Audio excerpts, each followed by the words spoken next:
You're listening to episode 3 of the TPLCast, the official podcast of the People's League of Hell Let Loose. I'm your host, Tritium, and today I have a co-host with me, TRUEPOWER.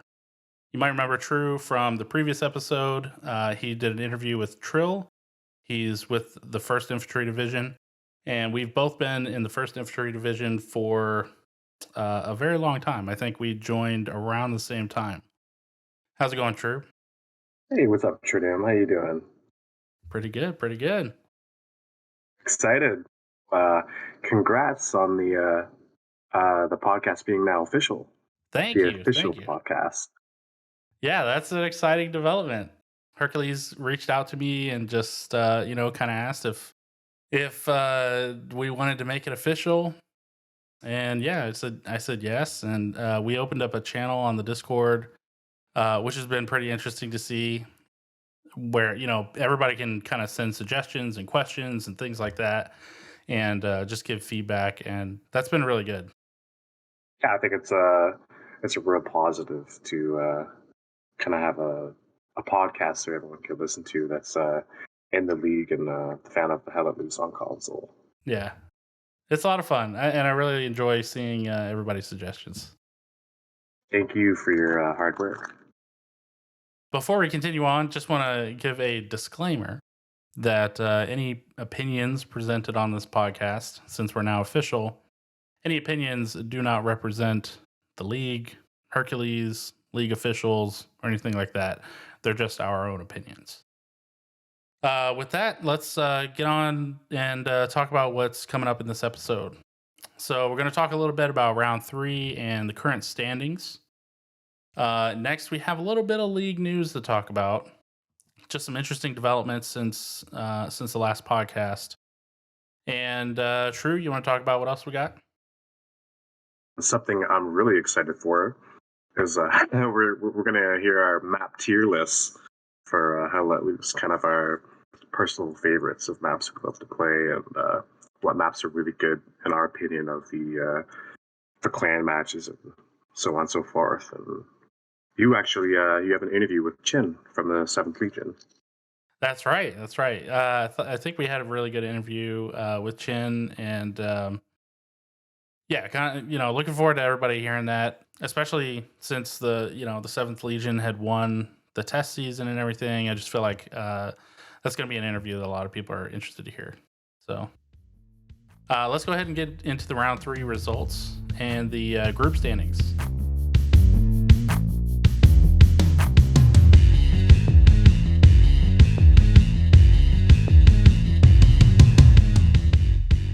So for Group 1, one thing to note, there were 2 dropouts at the start of the season in Group 1. Due to the fixtures in round 3, though, none of the matches in this round were affected. So all of the remaining teams were able to compete. In this round, for Group 3, MERC faced off against TFMC in an offensive match on St. Mary Glees, and TFMC won 3-2. Check out the episode description for Frank's video on that match. Also, KRRC competed against 83AR in a warfare game on Utah Beach. KRRC won that one 5-0, and Caparzo has a video on that as well, and that'll be in the episode description. So for Group 1, currently KRRC is in first place. Tied for second, we have 83AR and TFMC. And rounding out the group is MERC. You want to take Group 2? Yeah, so for Group 2, the first match result, we got DBRG and CBRS versus the 11th Warfare on Purple Heart Lane, with the 11th coming out on top 5-0. Next up, we got the 1st versus Void. It was a Warfare match on St. Mary Glees. Void successfully won 3-2. And the last match was Sub-T 504 versus Berserk. It was an offensive game mode. Omaha Beach with Sub-T 504 winning 2-3. I guess they were on the defense. Yep. Yeah, they were defensive on that one. Quick thing to mention, Frank has a video on the Devil's Brigade and Cerberus game versus the 11th. And Bungle also has a video for the first versus Void match. So check the episode description for those. For the standings of Group 2, we actually got a 4-way tie for first. We got the First Infantry Division at 2-1 with 7 points, tied with the 11th Sub-T 504D and Void. We're all at 2-1 with 7 points. And then we got Berserk, who's at 1-2 with 5 points, and DBRG and Cerberus 0-2, 2 points. And in Group 3, we had a match between the 7th and HLLE. They fought on a warfare match on Purple Heart Lane. 7th won 5-0. 58 fought against 32 ID in an offensive match on Omaha Beach. 58 came away with the win, 5-0. And 15 PG fought WRTB in a warfare match on Herkin Forest. WRTB came out on top, 5-0.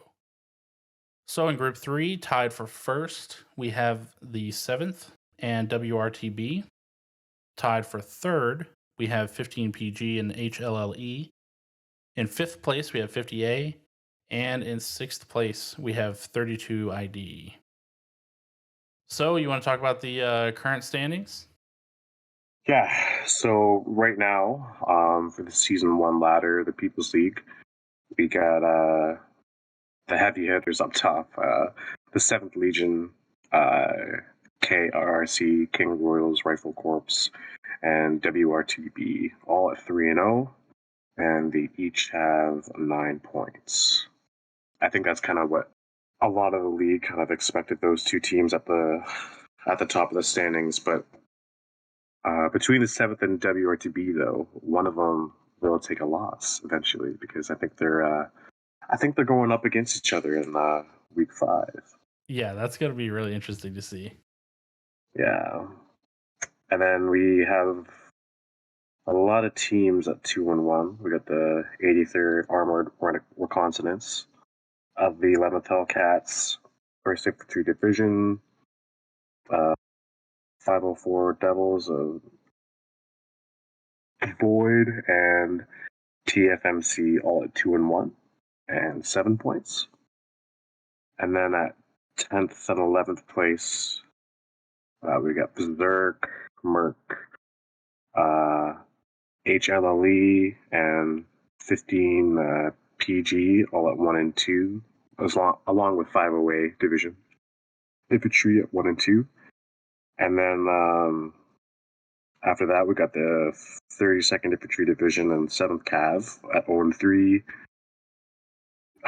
Devil's Brigade and Cerberus at 0-3. Baker's Dozen at 0-3. And 508 Parachute Infantry Division, or Regiment at 0-3.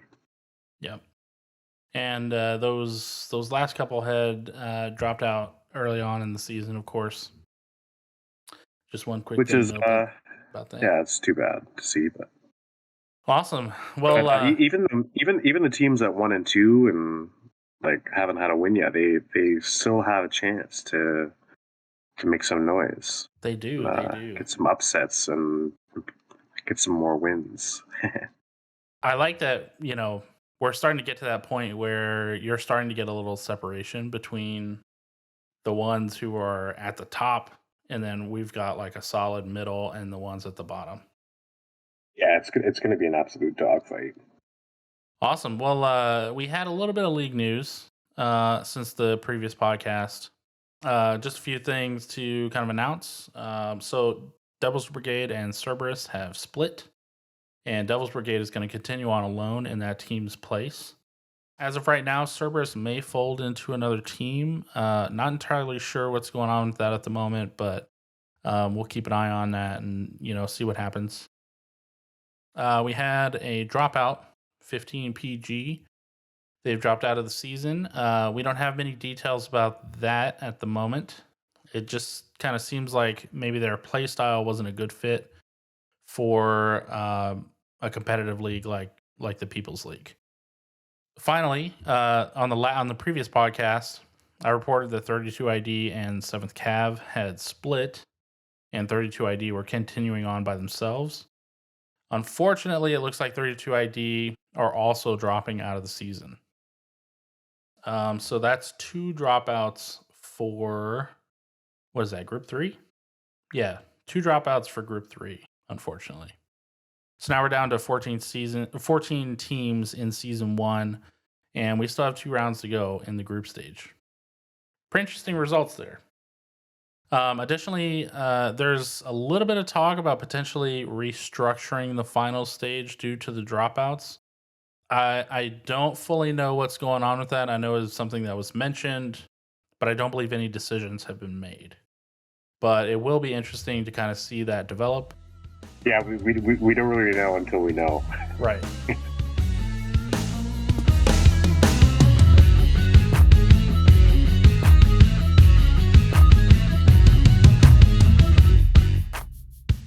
Cool. Well, so you kind of had this idea to do some tier lists, and I've been looking forward to this just to see what, I don't know, I guess where these maps fell for you and kind of compare our lists.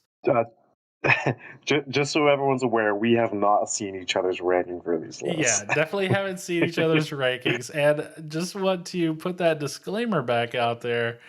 These are just our opinions. I'm sure this is going to be a hotly debated topic. So there's gonna be some people that's gonna see my list and be like, "Damn, why did he have that map there?" That's not where I would have it. Right. Listen, we would love to hear your guys' opinions. We would love to see where you guys rank these maps on your guys' personal list, and just throw them in the comment section and tell us why you love or dislike some of these maps. Absolutely. I will put the tier list template into the episode description so that you can make your own tier list. And it'll be updated for update 13. So it's got all the day and night maps and everything. So yeah, let's get into it. I figure we can go, through the maps in alphabetical order and just kind of see where we ranked them. All right, let's go. So the first map is Carentan. Carentan. What are your thoughts? I'm gonna be honest. I love Carentan. Yeah, Carentan is amazing. Carentan, every time, like, I feel like we don't play it as often as often as we should. I feel like we know. get deprived of it some days. I'm like, damn, just want to play some Carentan. Yeah, it's the urban environment. It's the railroad. It's the train station. It's the bridge. I wouldn't say it favors maybe one side over the other. I think maybe the Germans a little bit have an easier route to get to some of the midpoints, but I mean, I love this map. Yeah. It's great. It's fun filled, action packed. It is a nightmare for some of the armor to get to the middle of the map with all the urban kind of buildings and the city that's in the middle. But it is a wonderful map. I can't speak highly of it enough, and I have it in my S tier. Awesome. All right, so for me, the thing about Carentan is that you get a little bit of everything. All right, you get some farmland, you get some urban, you get elevation changes. It's really got a lot of everything, and I also like maps that have a lot of cover, which Carentan definitely has. And so this is easily one of my favorite maps. I really love Town Center and Ruins. Those 2 objectives are great. Customs is a lot of fun to play as well. I've had some really great battles around customs. Yeah, I feel like this is a very well-rounded map. And so I also put this in my S tier. Yeah, I mean, I just don't see how anyone could not have this. I don't know why anyone doesn't like Carentan. Yeah. Some of my most memorable moments of the game is just fighting over the canal, Right. firing at the infantry across the water, across the bridge, or running across the boats. Yep. to get across from customs as the allies. Great map for sure.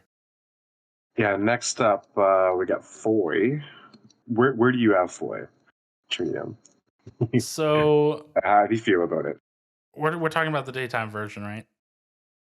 I thought we were only ranking the daytime. Oh yeah, I did day and night.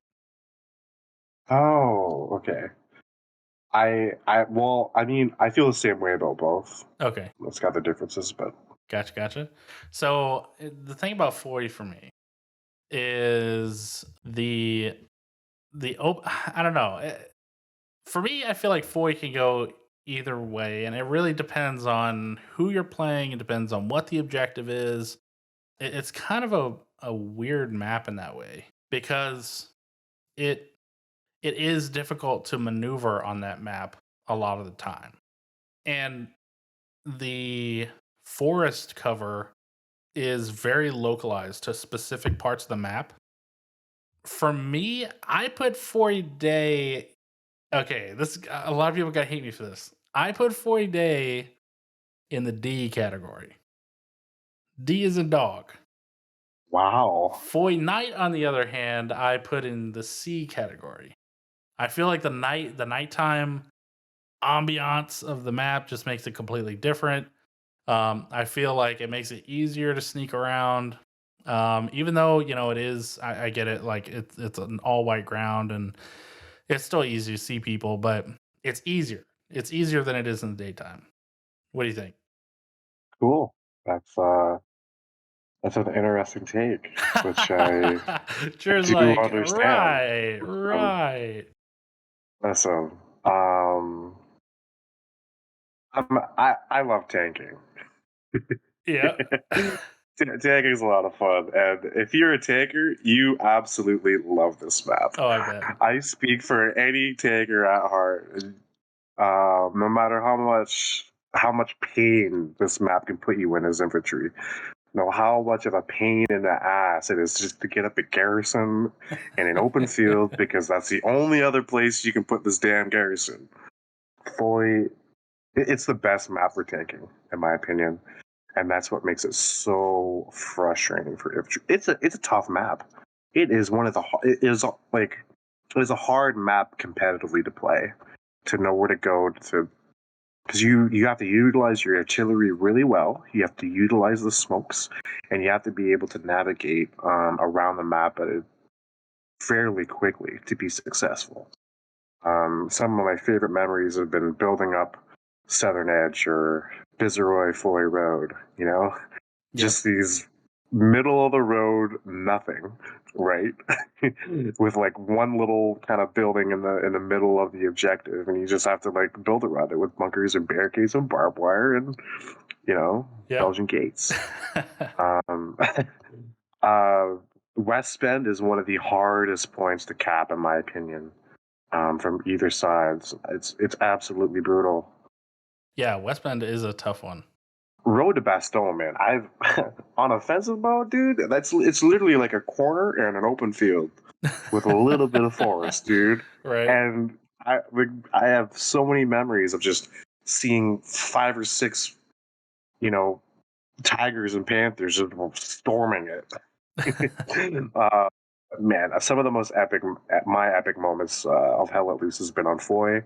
I giggle with glee every time it comes up in the server, and it is in my S tier day and night. I love them both. Wow, S tier. Oh my Yes, gosh. yes, I absolutely love Foy. Wow, I was surprised. As an infantry, it can suck ass, but I mean, just personally, it's my own opinion. I love Foy. I'm a big fan of Foy. And the amount of 100 kill games you can get as a tanker or artillery on this map, it's so much fun. Yeah. Yeah, I guess that says something a little something about me. And the long range tank battles you can engage in, it's so epic. You'll be looking in dugout or Foy, looking for that armor, and you just see like the muzzle poke through, driving up. So you have some really fun moments. Yeah.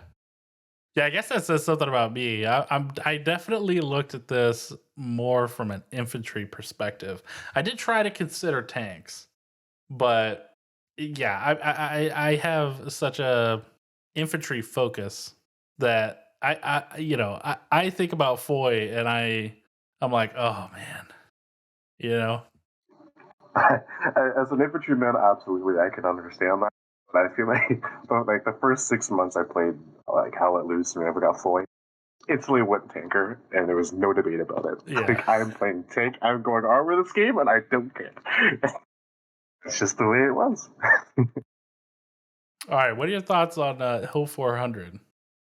It's a bit of a groan for the opposite reasons. I will give Hill 400 this. It is very different compared to the other maps. It is one of the hardest maps to play competitively, just for the terrain, the hills, the forest. I mean, it is difficult. It doesn't matter what time or day, you get Hill 400, it's dark, it's hard to see, like fog. You know how much I hate river crossing and circle? I hate those days. You know how many times we play those last freaking objective, man? Yeah. Offensive or defensive? Oh, And man. that stupid big ass hill coming down, blasting away on the bridge. And it's like, oh, it's an absolute nightmare of a map to try and play. But you know what? It's got some really interesting points. I remember the church and Southern Approach. They're really, really tough objectives. You're on a hill, it's on the forest, you can't see nothing sometimes. Yep. There's artillery and there's smoke coming down. Like, it's an absolute nightmare, in my opinion. With that being said, though, I have it in the C category. Ooh. It's not the worst map. It's not my least favorite.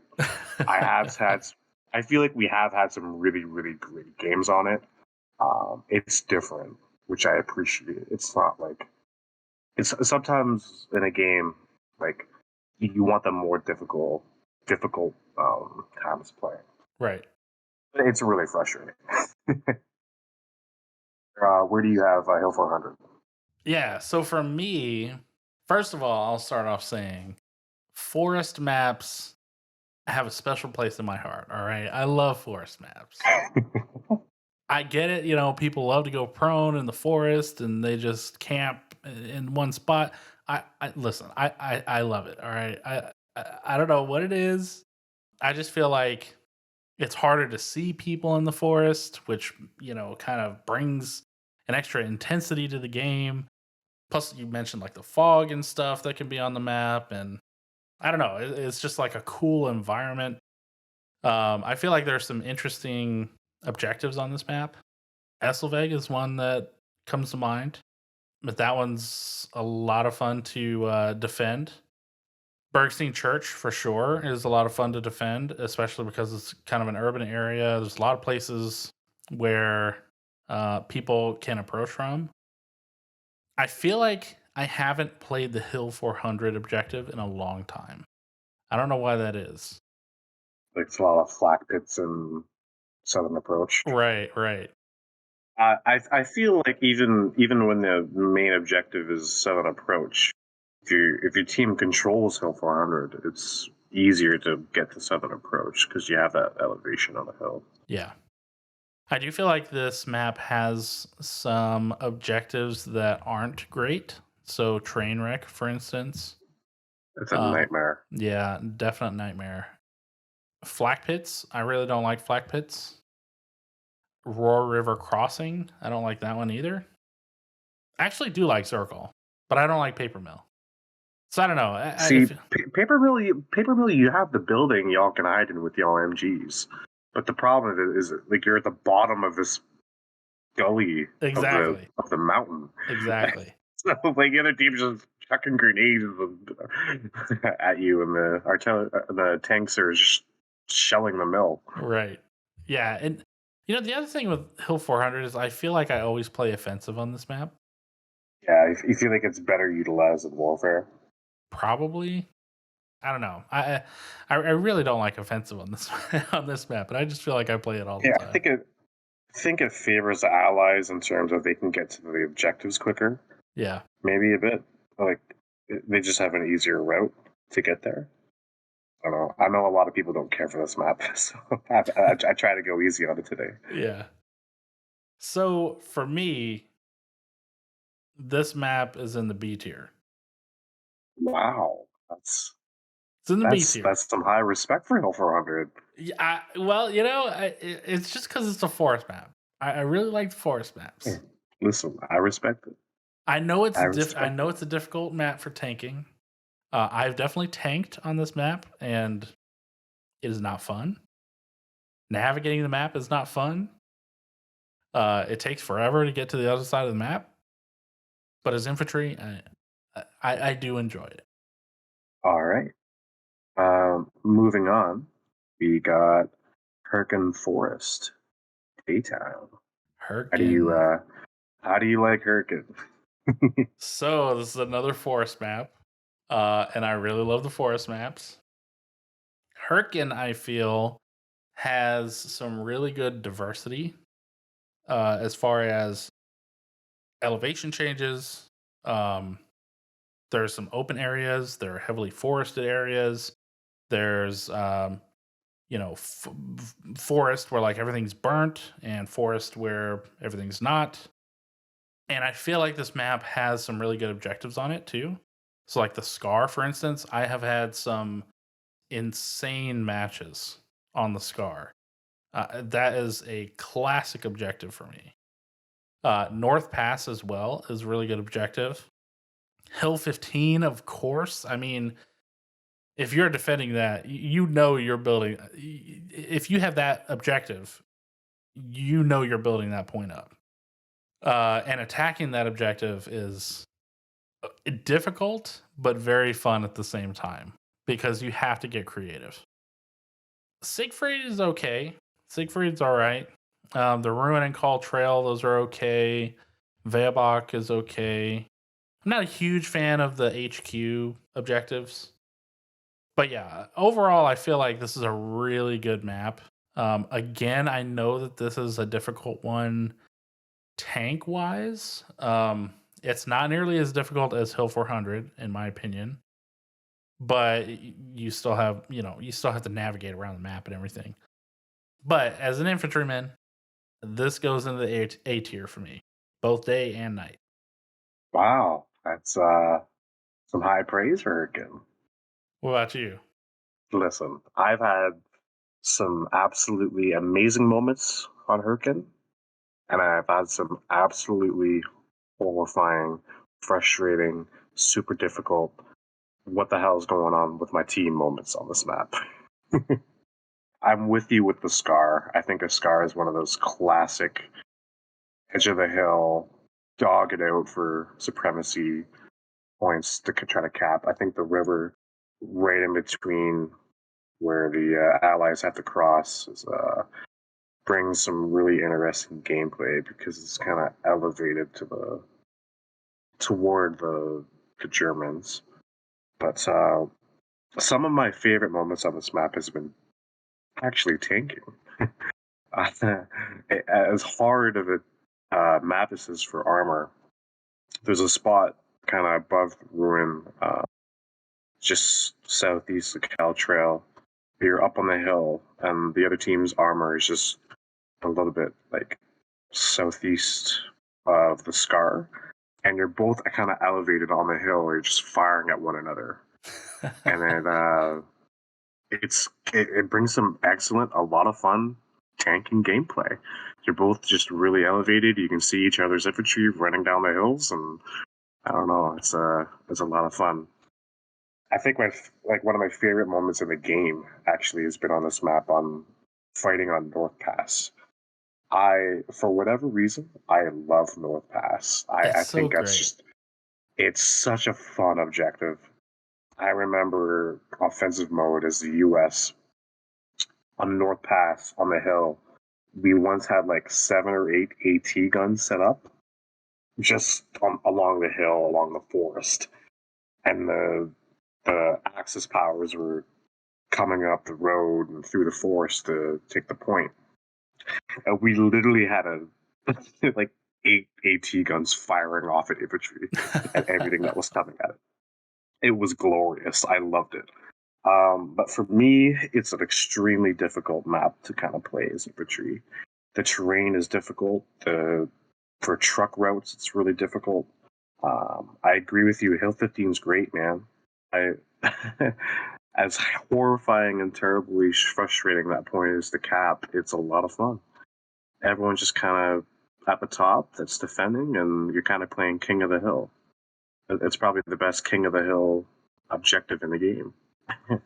But for me, um, I don't hate this map, but I got it in the C category for me. What? Oh my Yeah. gosh. Yeah, I think it's extremely frustrating. Um, Oh man. it's really hard to get garrisons up, and sometimes if it's difficult to play. I will say it's extremely frustrating sometimes. You know how many shit shows we've had at the barn with, Oh, your dude, tank rolling through the barn, dude, and then no more tank, it's gone. Like, what happened? You have no idea because there's AT running everywhere around that point. I completely forgot about Jacob's barn. To me, that's a great point. Dude, That's a great objective. it's fun, but it's frustrating as hell. All right, let's see what's next. Okay, how about Kharkov? What do you got for Kharkov? Kharkov, okay. I'm gonna be honest. I have not played Kharkov as much as I liked. It's one of the newer maps. It's been out for a couple months now. Snow terrain, got the railroad, got a little bit of urban, little bit of forest along the edges. It's another great taking map. I haven't played it as much as I like. I think Windmill Hillside is an extremely difficult but fun objective. The elevation change is really interesting. For me, though, I got Kharkov in my aid category. I think it's a lot of fun. Nice. I think it's great. I think it's, it kind of has that 3 lanes of objectives going at it. But with that being said, it's a lot of fun. So for me, Kharkov is really interesting.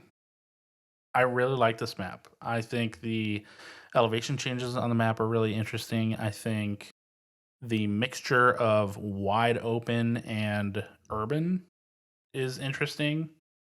It's kind of like a mix between a Foy and I don't know, Saint Marie du Mont or something. If you consider St. Mary, which has the church in the center. Yeah. I've had some really good games on this map. And I think my favorite objectives are Windmill Hillside, which you're right, is a very fun objective to push. St. Mary, absolutely. Just because it's fun to defend there, it's fun to attack there. A lot of different approaches you could take. And Belgrade outskirts, I think, is also a really good objective. So yeah, I think this is a really good map. I think it's well balanced. You can tank on it really well. It plays really well as infantry. This is in my S tier. Nice, man. I like it. Yeah. It's you know what, if this map was out at the start of the release of the game, I would just have that much more experience and playtime with it. Yeah. I just haven't played it that much. I Right. might have 7 or 8 full games played on this map. It's not that many, I feel like. Yeah, I'm still learning a lot about the map. Lumberyard's great, Overpass, I don't know. I think it's evenly matched as well. I wouldn't say Lumberwork's a good objective too. Yeah. What do we got next? Oh, Kursk. Next we got Kursk. So I know we don't have we can't play Kursk right now. T17, you're listening, which I know you're not. But yeah, what do you think about Kursk? Kursk is fun, man. You know what? No, this is extremely difficult map to play competitively. And you know what? It's not fair. It's not really. I don't look at this map as a fair map to play. I think it just favors the Germans so much more than the Soviets. Points are all closer to it. I think it's a little bit easier to get to the points as the Germans. What this entire map, for me anyway, comes down to is windmills. Whoever controls windmills on this map, you can literally control the entire map. Yeah. If even if windmills isn't even the point, if Yamki is the point, your team's on windmills, you have that elevation, you have the trench, you have some like that full side of the map, you can just push Yankee. When the map was first released, I remember going up as a tanker of the Germans and literally sitting on windmills, pinging off the Russians on the hill. Like you can see them spawn in from the HQ, which is a huge problem, and it's broken.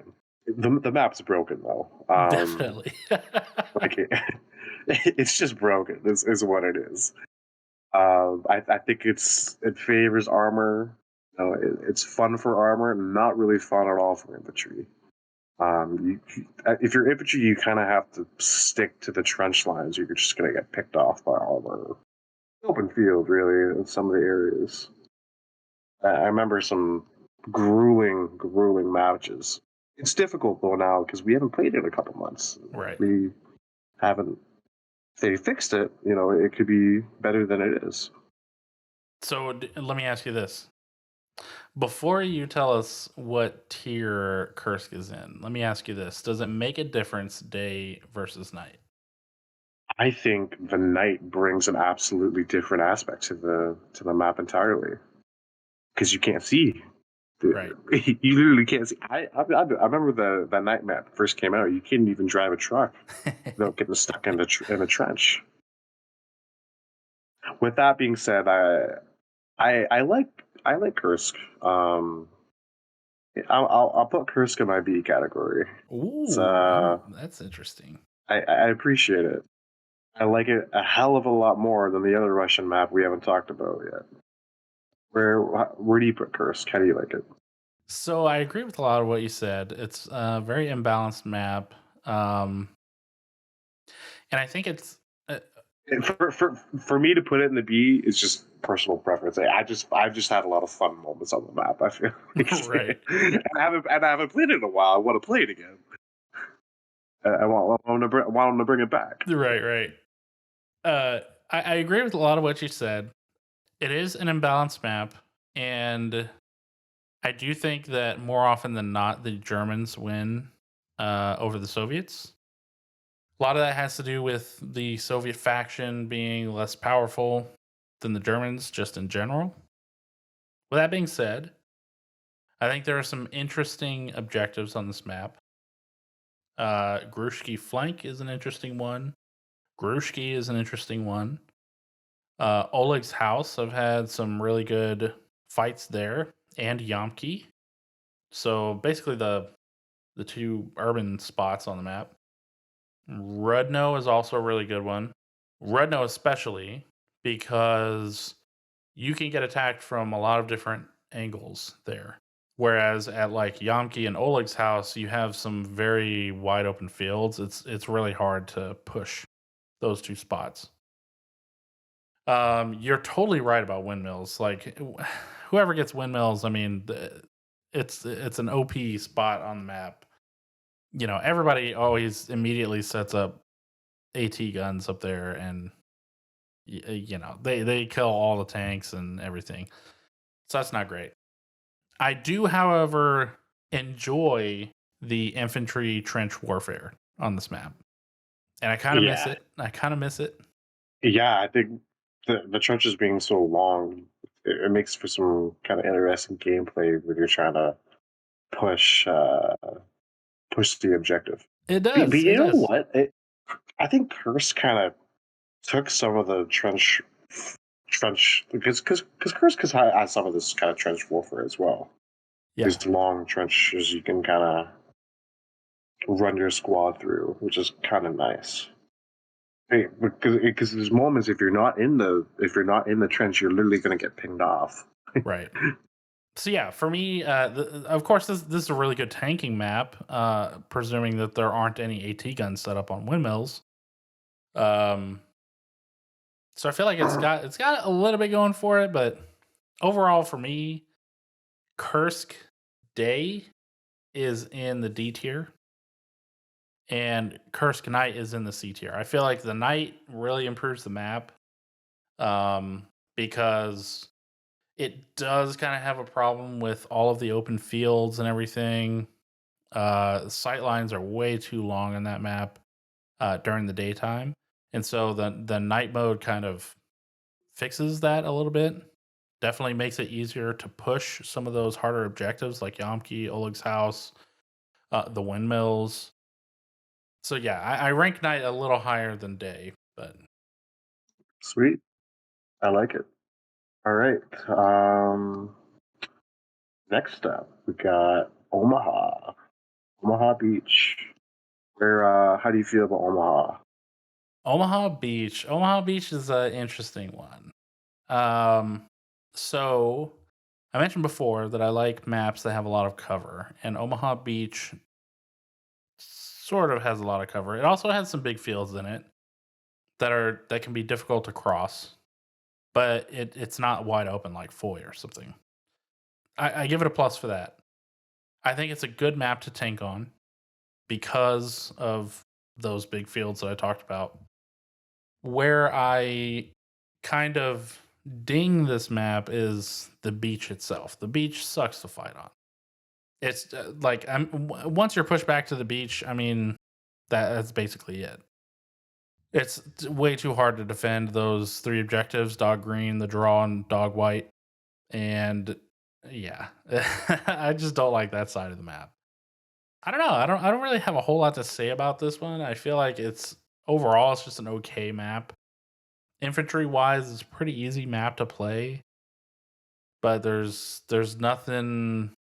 I don't know. There's nothing on this map that really makes me love it. And so for me, it's in the B tier. How about you? Yeah, not super high on it, not super low on it either. If I had to choose, I mean, I guess armor.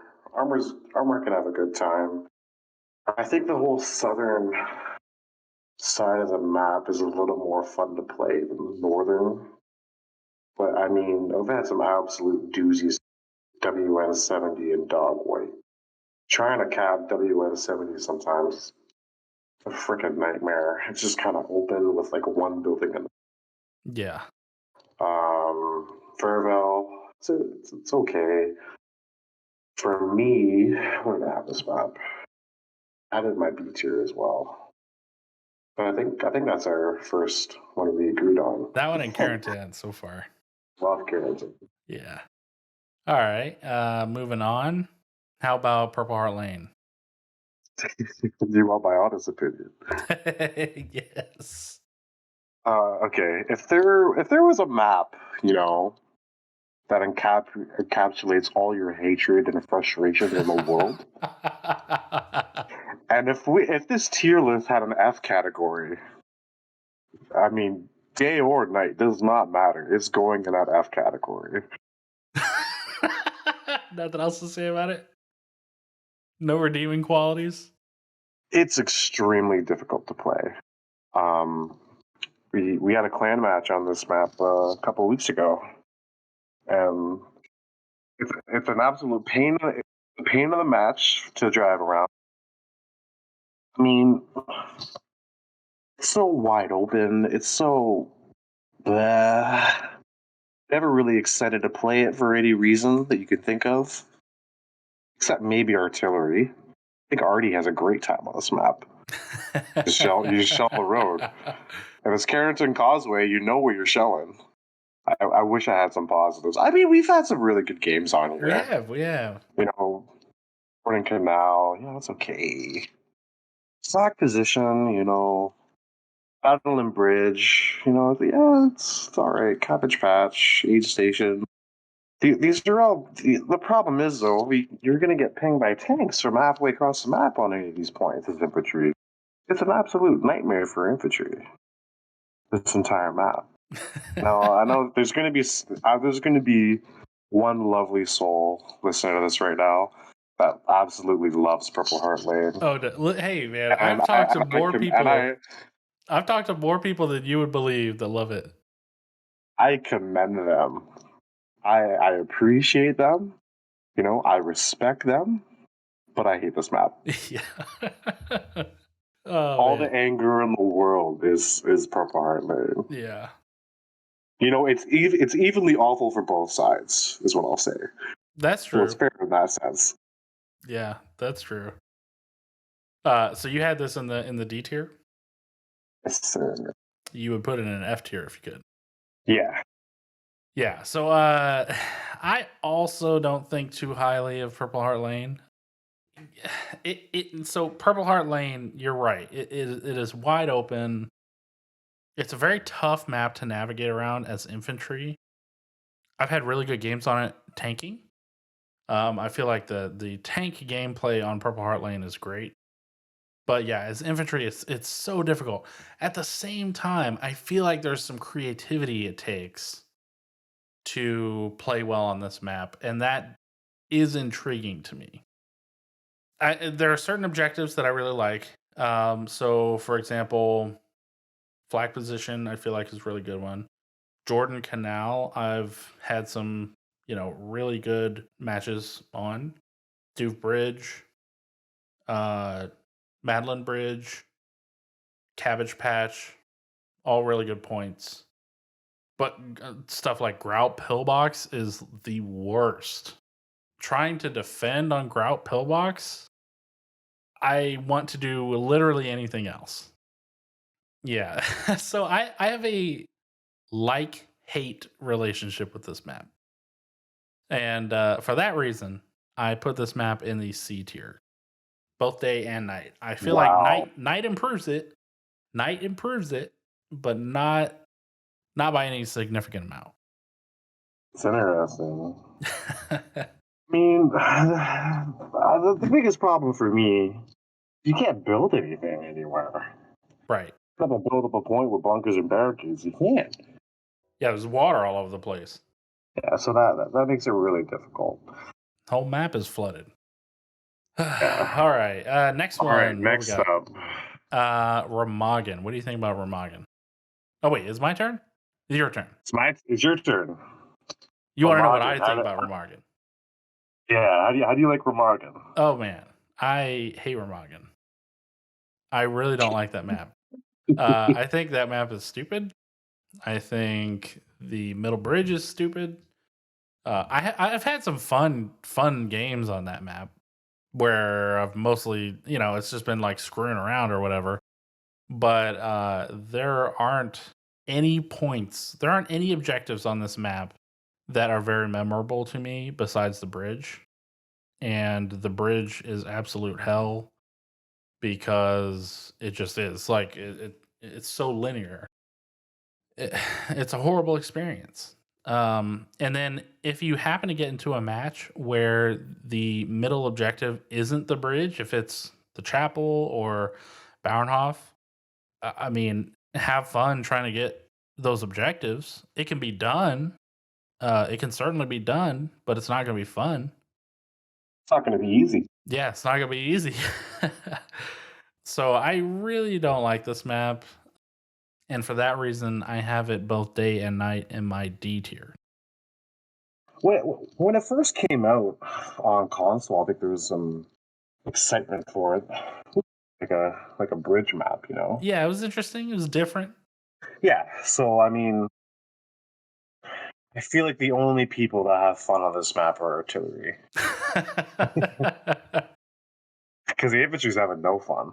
Right. Trying to take that damn bridge. Yeah. Yeah, it's extremely difficult map to play. Literally be fighting over the bridge for an hour. Have it in my D category. Yeah. As well. You know what? I'll pick it over Purple Heart Lane though, any day. Really? I'll definitely take Purple Heart over this. I think what's given me a saving grace on this map is they're not implementing it on league matches. Yeah. So I think that's a positive for it, which makes the map better. I don't have to play it as much. But no, some of the objectives aren't terrible. K-Bach outlooks, it's all right. Remagen, a little bit urban. What's there's a church in there, or chapel? Yeah. Chapel's probably the only objective I kind of like. Moving on. Next is Saint-Marie-du-Mont. What do you think? Saint-Marie-du-Mont. Wow. The memories of this map. AA Network, Dugout, Piers Farm. Legendary map. I think for competitive play, it doesn't get much better than this. In terms of fairness, I think Germans have a little bit of an edge, maybe getting to the middle, but I mean, it's close. We've played so many games. I don't have a lot of negatives.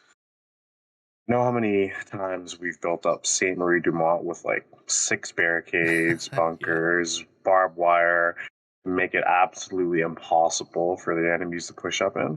That's a great objective. Saint-Marie-du-Mont with the church in the middle. It's even fun for armor. I think there's some places with behind buildings and brush that the armor can kind of hide and peek in and out of. The barn's a great objective. Cattle sheds, oh my goodness. Cattle sheds are great, in my opinion, really, really fun objectives. It's kind of cluttered to the middle of just the barn, the two barns that are there, but a lot of fun, in my opinion. Hugo's Farm, it's a great point. For me, where do I have this? Saint-Marie-du-Mont, I have in my A category. I think it's a really good competitive map as well. Interesting. Yeah. Not a lot of negatives for me. How do you like it? I mostly agree with you. I think it's a pretty fair map. However, I don't believe the actual Saint-Marie-du-Mont objective is fair. I feel like Absolutely not. It's just a lot of fun to play. Yeah, right. That's an epic moment. Yeah. Whoever's defending that objective, I mean, come on, you definitely have the upper hand. But this map has some really good objectives. I guess that's just for offensive too. Like that doesn't really come into play as much on warfare when you're fighting over the midpoint, but yeah, certainly in offensive mode. Favorite objectives on this map: cattle sheds, AA network, of course. AA is great. Dugout, Hugo's Farm. I think the trenches on network is and the wooded brush. It's a lot of fun. You get an MG set up and they just blast. You get AT falling in. Start of the map on this. Start of the game on this map is pretty epic. Plus, you got the wheat fields on the map. That really eases, trying to put certain angles of attack. Gary. Yeah, it's a really good map. Easy map to drive on. Definitely a good map for tanking. Overall, I like it. I don't think it's the best map in the game or anything, but I like it, and so it's in my A tier. So that's another one we agree on. Yeah, that's good. Next up, we got Saint-Miraglise, legendary Saint-Miraglise. How do you like it? Yes, Saint-Miraglise. I like Saint-Miraglise a lot. I think so first of all, from an infantry perspective, this is a really good map. It has lots of cover.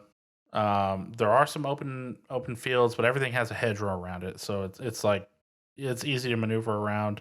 You have all that urban area right in the middle of the map, which has provided some really good battles.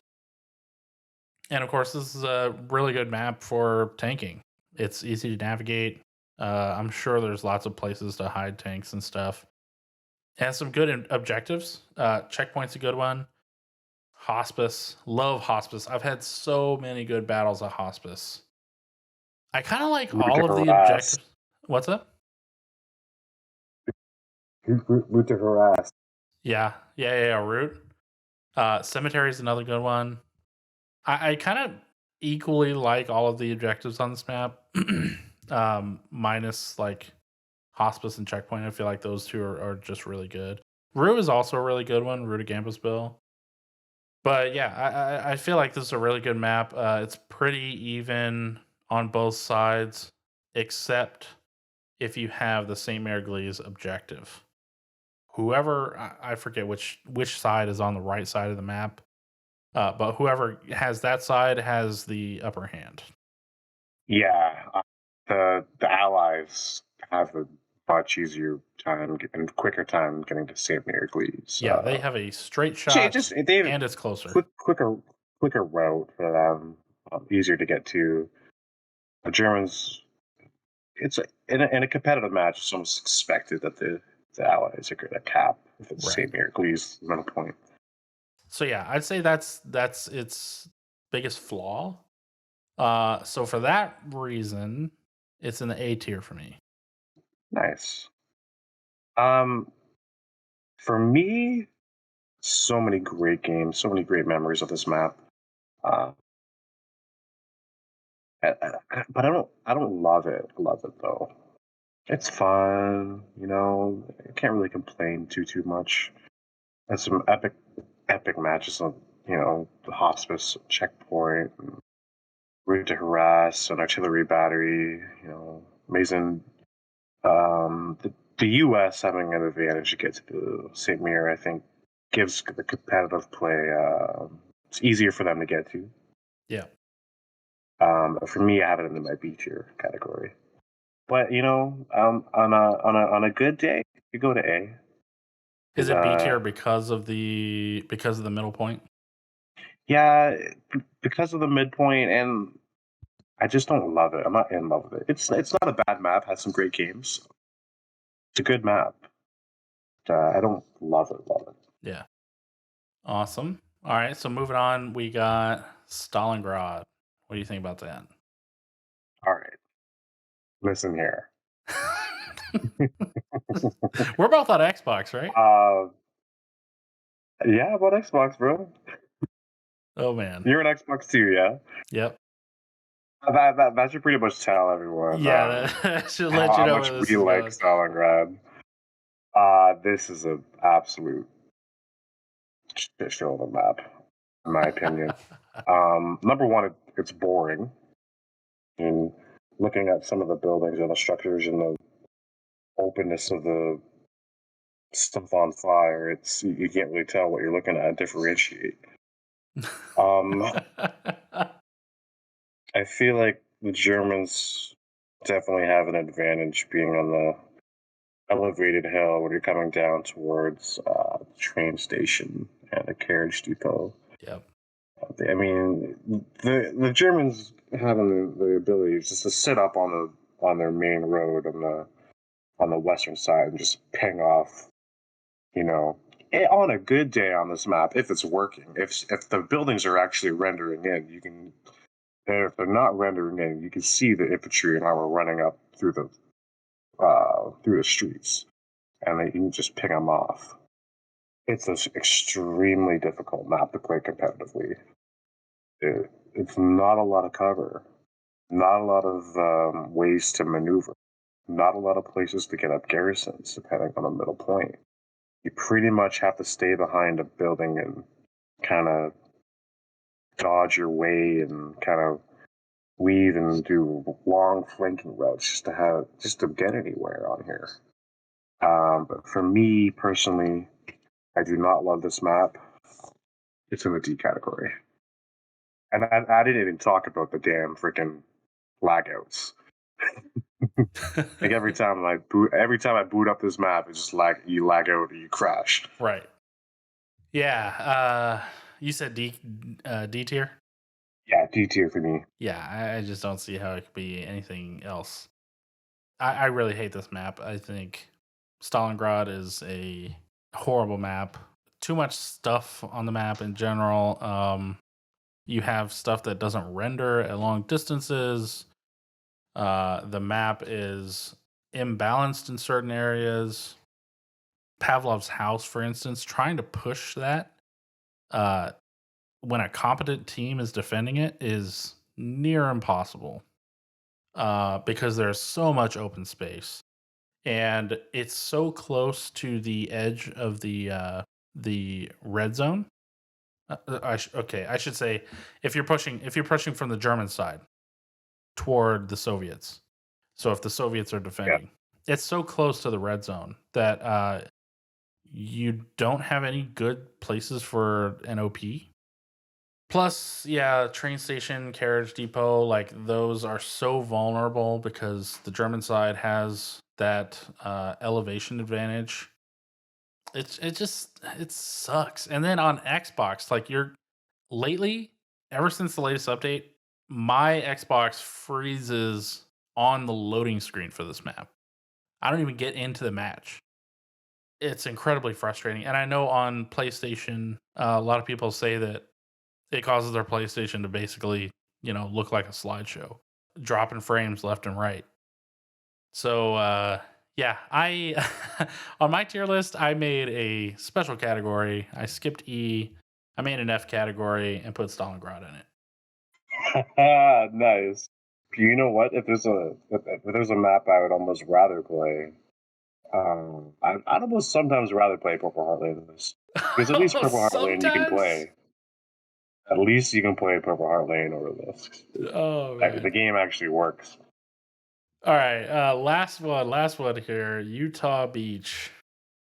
Yeah, how do you like Utah Beach? Utah Beach is interesting. Once again, it's got the beach side.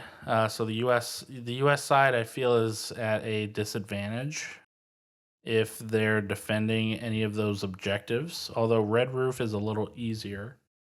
However, I think there are some really good objectives on this map. Hill 5, the Chapel, Drowned Fields, I think is the one I'm thinking of. It's either Drowned Fields or Simmery Approach. I feel like those are good objectives. Win 4 is a good objective. AA Battery is a good objective. So there's good stuff here. It's an easy map to navigate infantry wise for the most part, except that there's freaking barbed wire all over the place that you can't destroy because it's part of the map. So that's annoying. It's easier to navigate for tanks because they can just drive right through that stuff. So I imagine tanking on this map is really good. I've only done it a couple times. So yeah, I think the beach kind of brings it down a notch, but overall, I think it's a decent map. So I've got it in the B tier. I like this map. Some of my most memorable moments in game have been on Utah Beach. I think the trench system along the beach is brilliant. Some of the infantry gameplay you can get in there. I think some of the most memorable moments in game have been on the Chapel. It's extremely hard to defend, and it can be really hard to attack as well, depending if you have it built up or not. WN7 was a lot of fun. But Drown Fields, there's some epic moments on Drown Fields. Hit the water and all the barbed wire around it. Hill 5, WN5. Remember on Star Green, we building that up. Literally, you can build a wall around it with bunkers and barricades and barbed wire. It would be a lot of fun. I think it's fairly even in terms of fairness. The Grand Cirque could be fun. Yeah, it's got some really good objectives. I think it's Hill 5. It's kind of like a little bit on the hill. Yep. But it's kind of got that King of the Hill feeling to it. Some brush around. But if you can kind of barricade it up, it could be really good. Yeah, the armor play on this map's really cool. Armor engagements could be a lot of fun. I have this in my A category. Nice. Yeah, I like Utah a lot. Win 5 for me is a weird one because if I'm not mistaken, it's right on top of some trenches, but you can't actually get into any buildings or anything right there. I think there's preset Belgian gates on it. Maybe Oh yeah. wrong, but I think there's like a preset Belgian gate along the road as well. Some fun engagements. Yeah.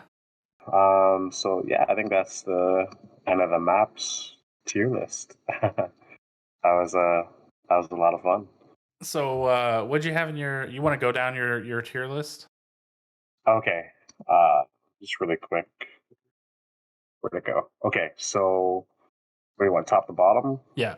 Okay, so in my S tier, my super awesome, lovely map, got Carrington and Foy. You can throw Foy Knight on there as well. I love Foy Knight just as much. A category, I got Utah Beach, Kharkov, and St. Marie Dumont. In my B, I got St. Mary Glees, Kursk, and Omaha Beach. C, I have Herkin Forest, Hill 400. And D, I have Purple Heart Lane, Stalingrad, and Remagen. Interesting. It's so interesting how ours looks so different. So in mine, S tier, I have Carentan and Kharkov. A tier, I have St. Marie Dumont, St. Mary Glees, Herkin Forest Day, and Herkin Forest Night. In the B tier, I have Utah Beach, Omaha Beach, and Hill 400. C tier, I have Foy Night, Purple Heart Lane Day, Purple Heart Lane Night, and Kursk Night. D tier, I have Remagen Day, Remagen Night, Kursk Day, and Foy Day. And then F tier, I have Stalingrad. Awesome. So that's our tier lists. Really interested to hear what all of you all have to say about it, where you would rank these maps. Let us know in the comments. Let us know on the Discord. And yeah, that was a lot of fun. Thanks for suggesting this. I don't think anyone's really done this. I was like, it's nice to just kind of talk about all the maps and get down some of the plot. Hey, this video could be another couple hours Yeah, if we wanted it to be. Oh yeah. if you really want to get into it, but kind of out somewhere. Awesome. Well, next we have an interview with Colonel Chin of the 7th Legion. I wanted to interview someone from the 7th Legion because, I feel like the 7th has a high bar, high standard for success, and they meet it very often. And, they won the test season for the People's League. And I think they're generally just known as a very tough competitor. So I reached out, and Colonel Chin agreed to sit down with an interview with me. And so here it is.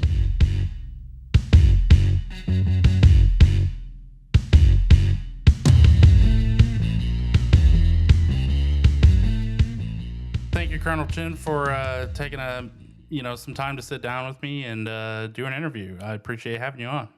Cheers, mates. Glad to be here. And just lose the Colonel if you can. Just Chin's fine. All right. Gotcha. So let's get into it.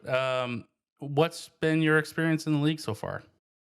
Well, obviously we have been with the league since it started. We did the preseason. We did win that one. It was tough. There's a lot of good clans that joined. This season there's been a lot of new clans and a lot of clans that we've obviously seen on the field before, and it's good and it's evolving. I'm hoping it's evolving in the right direction. Obviously we still understand there's a lot of trial and error to go on with season setups and stuff like that, but it's been a year open. Nothing ever is perfect first time. So yeah, enjoying the league, enjoying the season. It's all good, yeah. Awesome. And for those that don't know, the 7th were the champions of the test season for the league. So that's the previous season to this one. And that came to a head with a grand final against the 11th, if I'm not mistaken. It was a warfare game on Kharkov. How'd that game go? Yeah. So for me personally, I'm from the UK. 99% of my clan is from North America. Now, we went to Australian servers for that game. I got booted every 5 minutes for having over 540 ping. Oh no. Since, obviously, that game, I've been back on Australian servers. It must have just been a bad server or a server located elsewhere in the country. I can play Kharkov. I can't play Stalingrad, but the guys, they said it was extremely tough. They said it was a really good fight. Obviously, it lasted a full hour and a half. It was a 3-2 win. But it was probably one of the toughest fights they had that season. Yeah, it was. Let's see, it was 3-2 win. At one point, the 7th had 4 objectives, if I'm not mistaken. Mm-hmm. And then the 11th were able to push back a little bit. Yes. Yeah, it was a really interesting game. So, can you tell me a little bit about the 7th Legion and kind of how it got started? So originally, Ed Krieg, Whitey Locks, Darth Kriegers, and a fair few others. I met them all in closed beta. They started playing together as a group. They started discussing in open beta, and when the game first came out, about maybe starting a milsim sort of gaming clan. At this point in time, I was already I was part of another unit from back in Battlefield 4. We'll go into that a bit later. But they set up a clan, and then obviously most of them were wanting to do a milsim. So we decided milsim was the right direction and put the structure in place. Gotcha. So you've been with the 7th since it began, is that right? I played with the 7th since it began. I was a part of another clan back from Battlefield 4 days, a milsim. I was with them for 4 years. Took me about 6 months to transfer over. There was a lot of stuff in the loo. I'm happily discuss what happened with you if needs be. But I've always helped them. I've always played with them. But it was about 6 months after they founded that I joined them. Cool. Yeah, I'd be interested to hear kind of what exactly brought you to the 7th from elsewhere. So I was in a Battlefield 4 clan called BOW, which is the Brothers of War. It was a milsim. I was with them for 4 years, being on multiple different games with them, always wore the tags. And obviously, How Let Loose came out, closed beta. We were all discussing, oh yeah, we'll move to this game, we'll do this, we'll do that. Game came out. They were like, oh, we're just going to sit and wait for private servers before we move across. And I was like, okay, fair enough. It's your clan lead. You know what you're doing best. And I'm like, 3 months down the line, I'm like, you should really start doing something on this game. This is where the future's going to be. Battlefield 4 is dying. Battlefield 5 was dying. And Battlefield 4 2042 just flopped. So there was no progression onto that. That said the thing about it. And then another 3 months down the line, I was like, right, obviously you don't want to step forward into this. You obviously don't play the game a lot. You don't see interest in it. Let me branch off as BOW or BOW and take the lead on it. And they were completely against it. They just kept saying they're waiting for private servers. And I was like, right, I've tried. I've pushed as much as I can. But you're obviously not going to budge. You're not going to move over. I'm going to have to say well goodbyes, and I am going to go and join the guys I play with, which was the 7th. I got there. Obviously, I started out at the bottom. They made me wear the recruit tags, which I thought was a bit of a joke, but hey, one of those things. Wore my recruit tags. Progressed up the chain. Obviously, made myself known. Put stuff in place. I do a lot of the admin, to be fair, as well, alongside the rest of them. And yeah, that's the story. Gotcha. So you went through the whole recruiting process and everything. Oh yeah. Interesting. How does the 7th go about recruiting exactly?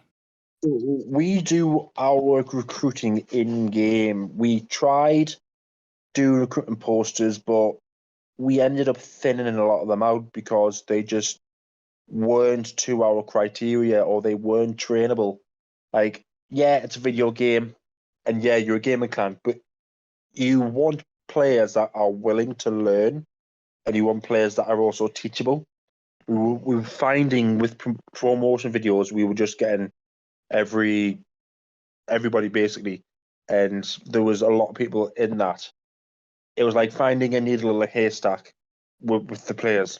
So now we do all ours in game. We'll play games and we'll single people out in a good way. We'll get talking to them. Obviously, we'll say, look, for an example, hey buddy, we notice you've got good communication. We notice you're enjoying the game. We notice you've got your head screwed on. Would you consider playing with a clan or gaming clan and do play this game competitively?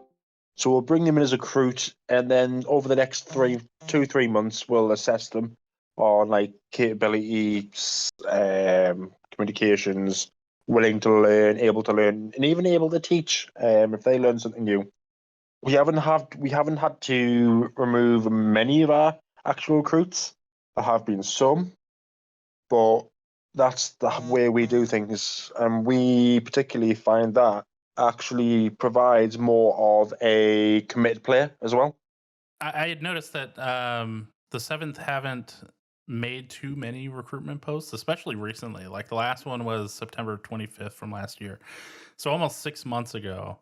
Yeah. So yeah, I think that's kind of one thing that a lot of people had just been wondering about, like how does the 7th go about it? Is there anything else in particular that you all look for as far as like player level, or maybe you have preferences on platform or anything like that? I mean, playing this game, you can 9 times out of 10, you can tell if someone's a veteran. A lot of us are veterans as well in the 7th, and you can just pick a veteran out, like just some of the way they'll do certain things, or just some of the way they will run a squad lead, or they'll run an assault guy or an AT, but you'll be able to pick them out by their strategic minds. And strategic minds is something we look for massively. Gotcha. And when you say veteran, just to clarify, you mean like military veteran? Ex-forces, yes. Gotcha. And is the 7th primarily veterans, or No, it's about 50-50. It is about a 50-50, but I would say about 60% of our command are ex-forces. okay, wow, that's pretty interesting. Has the 7th been able to grow very much since you joined? Yeah, it has, to be fair. When we first started the league, we were fielding around 30 guys on a regular basis. Now we can field over 50 guys like on a regular basis, like on average 50 to 55 out of the 75, 80 guys we've got will say they can turn up. And obviously people have lives outside of the game, and that comes first, and families. So obviously not everyone can make it every week, but we have grown into a close-knit group of friends, if you know what I mean. And does the 7th try to keep any particular cap on the number of members or anything like that? There's not a particular cap at the moment. Where we check, if you understand the phrase cherry pick, so Yep. we pick our new players, we try to pick easy way to say it, cream of the crop. We're always recruiting. There is no cap at the moment, but to be in the 7th, you need to be good. You need to be out of the 100 people. Say one of us is in a server, you need to be better or as good as us or the other 98 people in the server. You know what I mean? Gotcha. You know what I'm trying to say? Yep. I gotcha. And as the 7th has grown, have there been any sort of growing pains or anything like that? With every clan, there's always pains. Like we have lost a few guys who it just turned out it wasn't for them. But with every clan, every milsim, every unit in a game, there's always going to be growing pains. We do votes for some of the majority of things. Like we did about 6 to 8 months down the line, when we were a gaming clan, we put a vote out. Do you want to be a gaming clan? Do you want to be a milsim? And obviously, some people just said they wanted a milsim, and some people just said they want the game plan. Obviously, everyone had their opinions, and there was some growing pains when we did move to the milsim side of things. So yeah, I would say yes, there's been growing pains. Gotcha. And earlier you mentioned that you look for people who are trainable.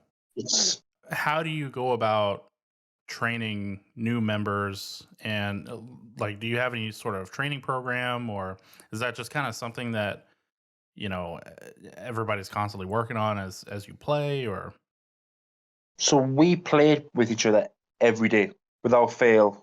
We have guys on every day, and we have 2, 3, 4 squads on at a time sometimes. And where we say trainable with a program, now without private servers, training programs are extremely hard. It's not impossible, but it is extremely hard. And to run a certain type of training, you would need a private server to run that training. Within extent, like tank training, you can do that on the fly in a pubs game. Recon and lay the land, you can do it in a pubs game. It is a lot harder, like teaching map knowledge and stuff in a public game, in a public lobby, but it can be done.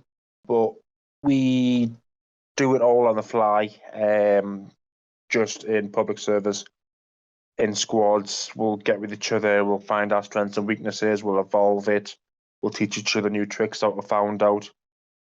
But until the game gets private servers, training programs are on the shelf for now. gotcha. So getting in a little more into kind of how the 7th competes, how would you characterize your playing style? And like, how does the 7th set itself apart from the playing styles of other clans? So we evolve for we've obviously got our core strategy, which I'm going to say is classified for now. Okay, the outside of it, we will evolve. Like there's only public servers at the moment, and you always see clans on other servers. So you look at their gameplay, you look at their game style, and you evolve from it. You adapt that to your core strategy, and you expand it. Just like a hunter hunting its prey would. Is there any one particular thing that the 7th tries to focus on? Is it like speed or attacking, defense? Like, Cohesion is your primary target. You've got good cohesion, you've got the game. Cohesion is your bread and butter, so to speak. It is your priority. You lose your cohesion, you've just handed the enemy the game. can you go into a little bit into how cohesion kind of plays into?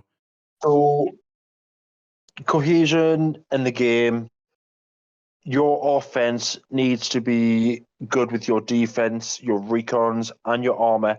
They all need to be following the same circle, singing off the same song sheet. Yes, it's great having ideas, but if you're all working interlinked, imagine the videos you've seen. One arrow by itself is easily snapped. A group of arrows hurt in the same pile, try snapping them, you can't snap them. It's like one thread by itself, easily snapped, but a load of threads together, you can't get through. Gotcha. So yeah, so it sounds like you're trying to get everybody on the same page, clicking at the same rate. Mm-hmm. Yeah. And are there any particular matches against other clans that for you have been particularly memorable, or that have had a particular intensity to them? I would say last season, we were only defeated once last season, and it was KRRC. They have to be, from my personal point of view, the hardest opponent we have ever had to face. Like, they are the only ones who've beaten us when we've been able to field a full team on the pitch, so to speak, like a full 50 guys. They are the only ones who've beaten us so far, and I remember the game like it was yesterday. It was Purple Heart Lane. And how did that game go? Extremely, extremely tough. Like, super, extremely tough. Like, most games don't last the full hour and a half. That one was a constant battle for that hour and a half. Constant battle. I have to take my hands off and say KRRC are our toughest opponent so far. I don't have the test season results up in front of me. What was the result of that game? Do you recall? I think it was a 4-1 win to them. Might have been a 5 cap. I cannot remember. Gotcha. But I can remember it was Purple Heart Lane. Yeah. And I was running recon. And I remember going back to their spawn, taking down their nodes and going back down. And then having to go back up to take down more. They replenished everything so quick. It's probably the hardest fight I've had. Yeah, I think that matches up with my own experience as well, with KRRC being a pretty strong opponent. Yeah. So just a couple questions left to go. Hell Let Loose, of course, is a game at the end of the day. How do you and the 7th balance playing for fun versus, always competing and playing to win? See, with most of the 7th, competing is fun, and there is no, oh, I hate this, oh, I can't be bothered with this. It's literally playing for fun. Like, we'll have a laugh and a joke even in league games. And if you can't have a laugh and a joke when you're playing competitively, it's not fun. Playing competitive and playing for fun are one and the same for us. And last question here. If the 7th makes it to the last round, which, I mean, it's looking like chances are pretty good. I believe 7th is at the top of the standings currently. Who would you most likely to see as your opponent? For me personally, I want to beat KRRC. It's not been done yet by us. So I'd love them to be in the final with us, and I'd love to be able to beat them. So you'd like you want a rematch? I'm just looking up the groups right now. You're not in the same group as KRRC, so yeah, no. that'll be interesting if you two do get to meet in the last round. Yeah, like we have spoke about possibly doing a rematch outside of the league, but obviously with the league timings and stuff like that, it's just not been possible as of now. So if we don't play each other before the league final, I'd like to see them in the league final with us. Yeah, that'll be really good. I would be very interested to see any recordings after the fact. Yeah, and it would be great if we could get you and the other guy records. Oh, Frank? On both sides. Yes, Frank on each side. Yeah, I think Caparzo records too. Yeah, like you and Frank, or you and Caparzo, one on each side, and record from both sides, and then do a montage on YouTube. That would be a good thing to see. Oh yeah, that would be super interesting. Well, cool. Thank you very much, Chin, for taking the time again and answering these questions for me. I know a lot of people in the league are really interested to hear about different clans, and with the 7th, having been the champion from the test season, I'm sure a lot of people were pretty interested to hear from you. Yeah, thank you very much for having me. It's been an absolute pleasure.